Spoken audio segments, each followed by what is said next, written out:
Key concept number 10, the domestic fatal flaw. Supreme Court Justice Oliver Wendell Holmes said, "Even a dog distinguishes between being stumbled over and being kicked." So what is the fatal flaw of using a domestic-only asset protection plan? Consider this. A statute in one state may provide for complete protection, while a court in another state may not agree. And for better or worse, we are the United States, which means that we all must adhere to the U.S. Constitution. And that Constitution specifically states under Article 4, Section 1, full faith and credit shall be given in each state to the public acts, records, and judicial proceedings of every other state.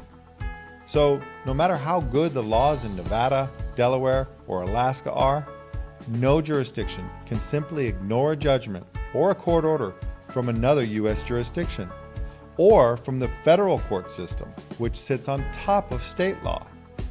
So while it may seem theoretically that we can get all the protection we need domestically, in reality, we have thousands of cases of judges, courts, and juries going off the rails, seemingly ignoring statutes, precedent, and other court rulings. Add to that an army of attorneys who literally make their living in what has become a $300 billion a year lawsuit industry, and it's pretty easy to feel kicked in a U.S. courtroom.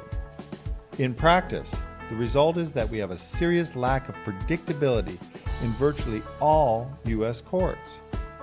You can and should use the domestic tools which are appropriate, but if you're really serious about protecting your assets, you want to build a way out of the U.S. when push comes to shove. So, is it possible to get offshore protection with domestic simplicity? Find out in key concept number 11, the Bridge Trust.